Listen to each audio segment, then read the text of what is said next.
Assalamualaikum warahmatullahi wabarakatuh. Bismillah. Assalamualaikum warahmatullahi wabarakatuh. Bismillah. Allahu Akbar. Assalamualaikum warahmatullahi wabarakatuh. Apa kabar Kofizen semuanya? Semoga kita selalu dalam lindungan Allah Subhanahu wa taala. Kofizen semuanya, Islam itu agama dalil. Islam itu agama yang punya landasan, baik Quran maupun hadis Nabi, perkataan ulama, dan juga yang sudah dituntunkan oleh para ulama. Tapi ingat sekali lagi, apa yang dituntunkan para ulama juga harus sesuai dengan Quran dan hadis. Kalau nggak sesuai, ditinggalkan. Meskipun ngakunya ulama, ngakunya kiai besar, ngakunya ustadz yang hafid 30 juz, tapi kalau ajarannya menyimpang dari Quran dan sunnah, ya tinggalkan, nggak boleh kita ikuti.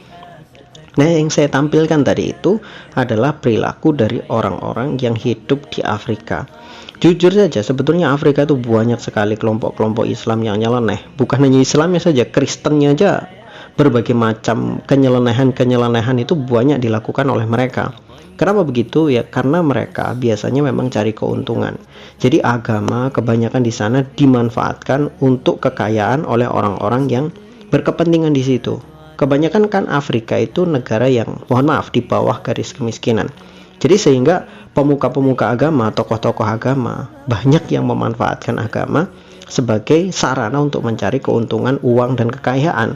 Sehingga banyak juga ajaran-ajaran agama manapun, ada Kristen, ada Islam, atau agama-agama yang lain, biasanya dipelencengkan oleh mereka dan sengaja dipelencengkan supaya mereka mendapatkan keuntungan. Termasuk doktrin-doktrinnya itu mereka buat supaya mereka yang pembesar-pembesar agama itu bisa mengeruk keuntungan dari jemaatnya. Nah, yang kita tampilkan ini tadi itu adalah salah satu ibadah yang betul-betul menyimpang daripada sholat itu sendiri. Bacaannya apa, gerakan sholatnya bagaimana, ini kan nggak mungkin ini adalah seperti yang diajarkan oleh Rasulullah, kan nggak begitu.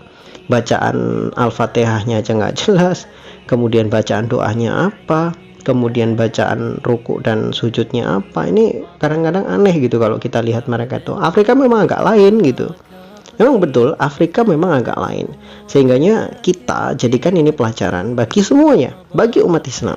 Kalau orang Islam tidak mau menggunakan hadis-hadis Nabi, tidak mau menggunakan Al-Quran sebagai tuntunan mereka, tidak mau kembali kepada ajaran yang sesuai dengan Quran dan Sunnah, ya seperti ini jadinya.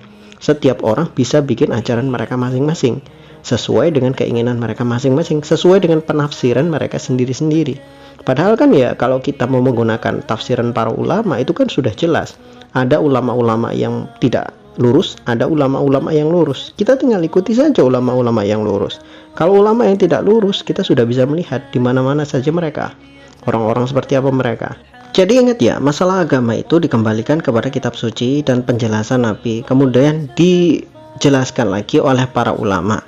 Tapi penjelasan para ulama juga harus sesuai dengan Al-Quran dan hadis Nabi. Kalau misalkan ajarannya bertentangan, ajarannya menyelisih Quran dan hadis Nabi, ya sudah tinggalkan gitu aja. Supaya kita nggak sesat kayak orang-orang yang kita tampilkan di awal tadi itu. Selesai.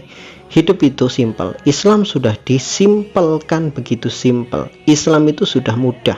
Tapi jangan dimudah-mudahkan. Islam itu nggak ada yang sulit. Jadi jangan dipersulit. Itu aja. Wallahu a'lam bishawab. Semoga bermanfaat.